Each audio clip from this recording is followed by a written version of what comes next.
Hi everyone, this is a short video just to cover the material that is in 8.4, which is on arc length and area of the sector. Those are the two topics that I want to focus on in this particular section.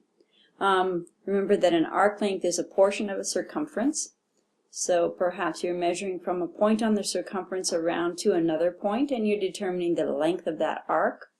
And that's based on the radius and the central angle theta.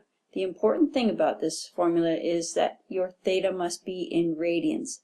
So if the formula states, which it does, capital S for arc length is equal to r theta, then your theta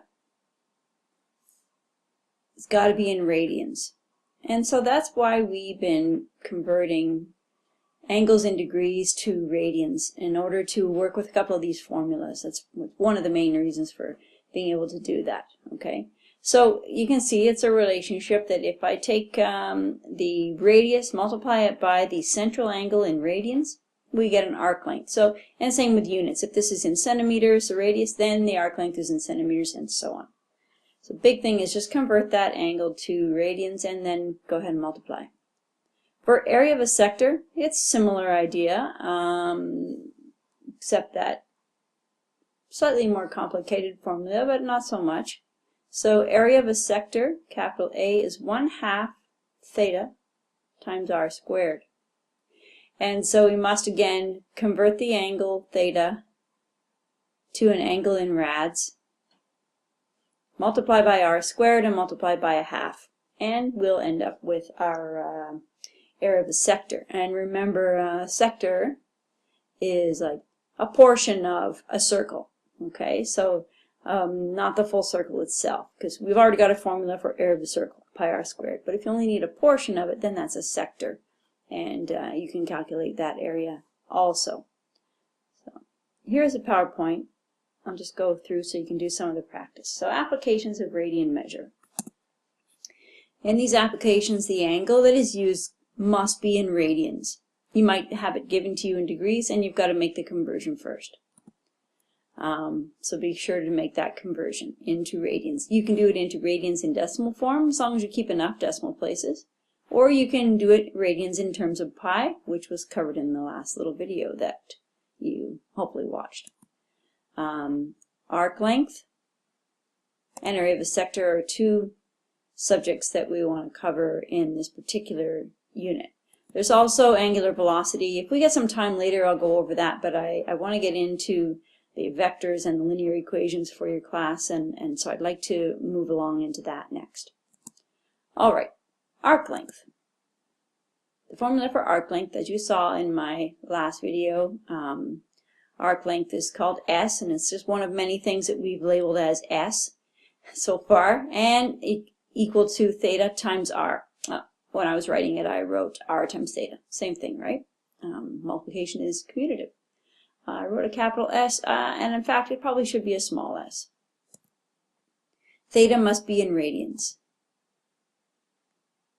This all stems from the fact that the arc length of a complete circle, which is actually a circumference, is 2 pi r. Maybe you recognize that formula. And 2 pi is 360 degrees, which would be our central angle for a full circle. So it kind of comes from that whole formula and taking only a portion of this if our theta is in radians. Area of a sector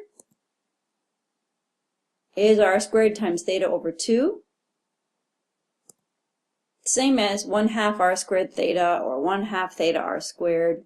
You'll see it in all different ways, but this is the same relationship between all of these variables. But again, you want to make sure your theta is turned into radians and then plug it into the formula. And we're going to skip past here because I'd like to get to the practice on arc length. So pause this video here and calculate the arc length.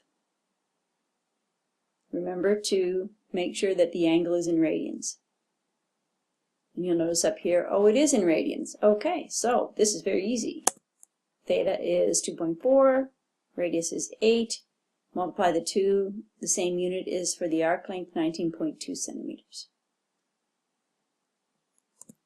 Another case where maybe the angle is given in degrees. The radius of the circle is 5 centimeters. First, we must change that angle in degrees to an angle in radians. So I multiply by pi over 180. I'm leaving it in terms of pi, but you don't have to. This is just because it was covered in the last unit. I want to show that again. So the angle is 5 pi over 6. We want to multiply that by 5. So the angle is 5 pi over 6 multiplied by 5 for the radius, 25 pi over 6. Now we plug that all into a calculator and round to the nearest whole. We end up with 13 centimeters would be the arc length for that particular segment or sector. Find the area of a sector with a radius 12 centimeters and a central angle of 50. Pause the video and try this.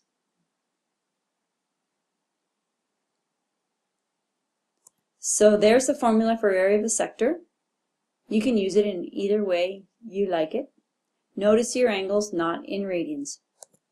Convert the angle in radians to the angle in degrees to radians.